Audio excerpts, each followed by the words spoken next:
Hi, Dr. Ahadian here. The matter of discussion today is the addictive personality disorders and addiction and problems related to the personalities that become defiant in a passive aggressive manner and cause destruction in the person's life, and the defensive measure that is a destructive defense that is being picked by the person to deal with authority and with authority figure and law, and turn it back to the self, and then become destructive with abuse of drugs, alcohol, becoming late, getting up late, not getting up, not being motivated, and destroying one's life. First, we have to discuss the situation that in these cases, the person suffering from this kind of problems is not the only sick person, but the whole environment that the person is related with. Brother, sister, father, mother, usually in a system of a family and a supportive system that the person is sick too. Basically, they are the enablers. They are enabling, they are helping, unconsciously helping to keep this person dependent, victim, and needy to them. Even though in the surface there is real love, real caring, and real feelings that people who are around this type of a person who's suffering from addictive personality, has lost their job, is working for family members, not getting anywhere, still getting scolded by the parents, however being helped by them. These are all the mechanisms that happens in this system that is causing the enabling so that the person would become and stay dependent. Even though the person who's suffering from these problems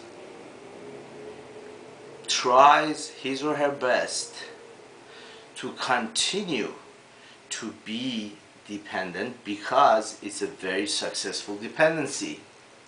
Example, working for a big brother, working for a father, working for a big sister who's extremely successful, has extremely well going business, and this person working for them.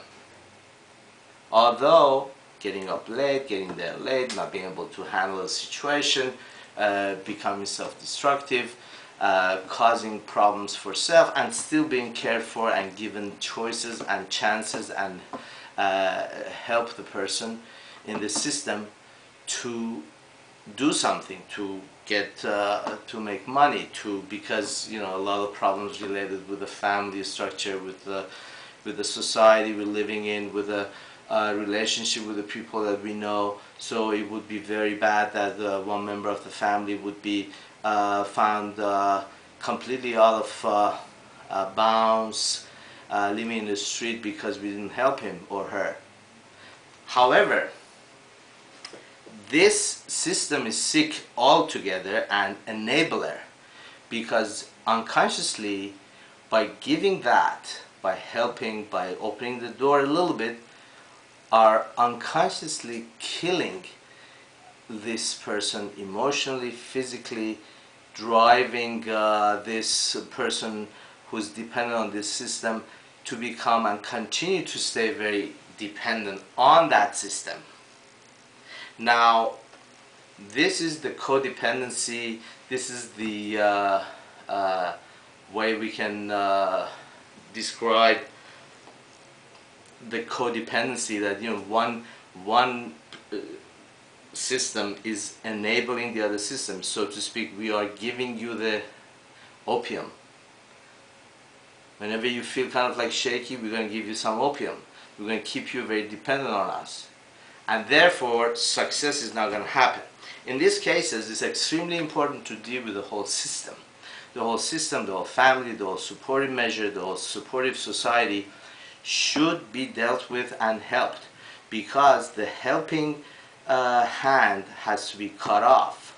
And when the helping hand is cut off, as an example I made to one of my patients, that if you make a fried egg and go and get an egg and fry it and eat it yourself, it's 1,000 million times better to be given barbecued cow every day without doing nothing and putting it in front of you and you eat it. Because when you're eating that barbecue every day without doing nothing, you are being killed and kept dependent, and you're going to continue to be frustrated and agitated and angry and having problems getting up in the morning and not being able to do your life. But if you do get one piece of a bread and toast it yourself and eat it, it's that you're free. It's that unconsciously the point of view of the victim, of the person who's suffering from this addictive personality and dependent personality organization, is that why they're not helping me now. But if he or she look at that system as, thank God they're not helping me, as if they're letting me go, they're making me free by not helping me so I can go and get my own help. It's as if the system that's helping us to become dependent has a very heavy chain on our legs and we're not able to move. As we move around and become more independent, dealing with independent sources, the chain becomes smaller, very thin, and then if we deal with people who we're not related and we're not dependent on, and then we can handle our lives and then get something out of that, is as if we do not have any chain on our legs and we are free. It's extremely important in situations with regard to families who everybody work together and then problems arise because of sources in the family that become domineering and at the same time causes passive aggressive behavior, destructive behavior, and cause that particular person to be destructive to self, which could be avoided by therapeutic intervention and by looking at the point of view about, if I do one egg fried for myself, I'm far, far ahead and free than being given the best food every day and be dependent on that source. Thank you.